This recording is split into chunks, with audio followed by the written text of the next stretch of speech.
Welcome back, everyone, to Dr. Christy Cares. I'm Dr. Christy Matusiak, and today I just want to talk with you about some emotional causes and root issues that sometimes underlie physical manifestations like pain and other discomfort in our bodies. So before I even get into the specifics of this, I really just wanted to touch on a broad sense of this topic, okay? Patients come into me all the time, and let's say they have low back pain or they have neck pain. It might even be from an injury. And of course, there is sometimes tissue damage. There's sometimes sprained ligaments or tendons or stretched or strained muscles or something physical and structural that we actually need to correct and work on. But when we back it out and figure out big picture, why is this happening? Almost always, I can tell you, there's another level, there's another dimension, there's another component to what you're dealing with that's not purely structural. For instance, let's take someone who sprains an ankle, for instance, all right? You're walking along and all of a sudden you hit the wrong spot in the road and your ankle rolls. Yes, that's a structural injury. We then have to deal with the fallout, like the strains, the sprains, and all of that inflammation that's then come to the area. Not arguing that this is not a structural issue, but let's back it out. How many times have you walked across that sidewalk before and not rolled your ankle? Why this time?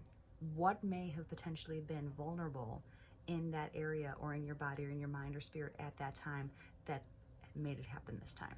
So I always like to back it out and think a little bit ahead. Why now? What happened? And what else were you struggling with at that time that caused you to be more vulnerable in this moment? Because if we clear that out of your system, healing the structural inflammation issues happens a lot more quickly and with a more permanent resolution. So it is less likely to ever happen again in the future. So with that in mind, I just want to touch on a couple things with regard to emotional causes of, say, low back pain or whatever you might be dealing with.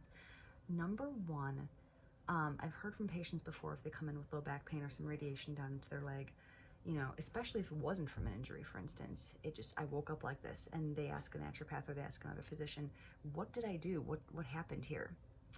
Well, they say, well, maybe you just didn't stretch enough. 100%. Stretching is absolutely important. And let's go back to what those things could actually mean. I actually had one person talk to me the other day about something in her life emotionally that literally, this is a direct quote, had her flat on her back with regard to how it impacted her on such an emotional level.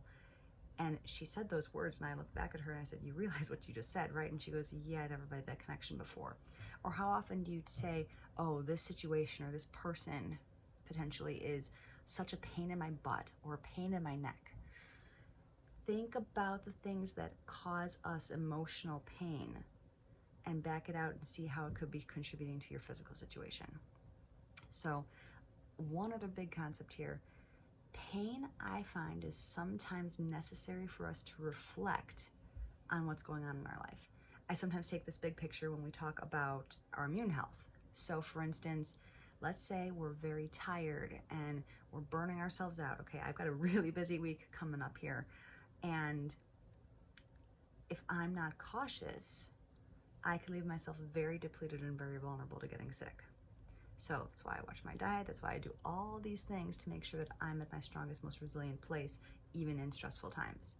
But let's say you're going through a really stressful time. You're tired, you're crabby, and you're not listening to your body's small cues that you need to rest and make sure that your cup is filled.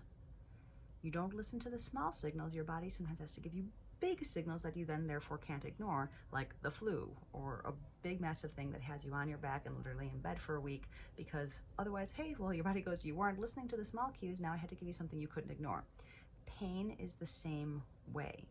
That pain is like the check engine light in your car.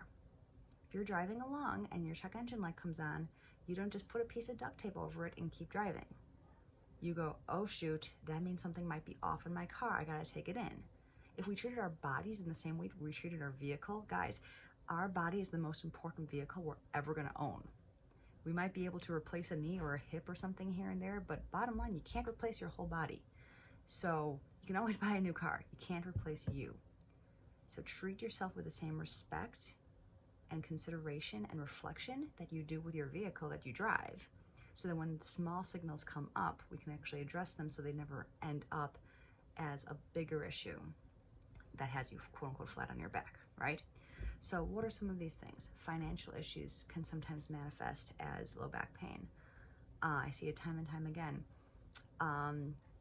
People who have hip pain sometimes have issues with the concept of moving forward in decisions in your life.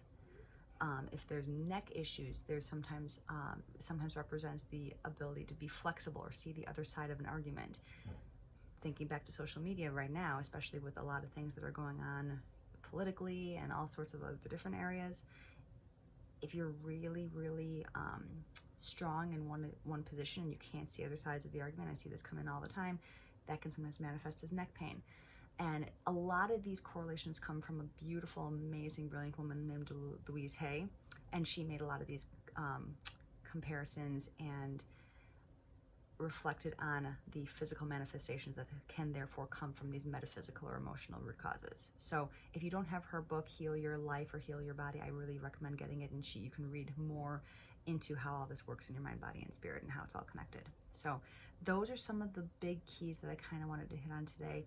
Big topic. I love this, and it's absolutely near and dear to my heart. So if you have any one-on-one specific questions, please reach out to me. I'd be happy to have a conversation with you. Till next time. So if you did like this content, subscribe, share with your friends and family. And as always, Dr. Christy Matusiak here. Lots of love to you. Have a fantastic day and a healthy life.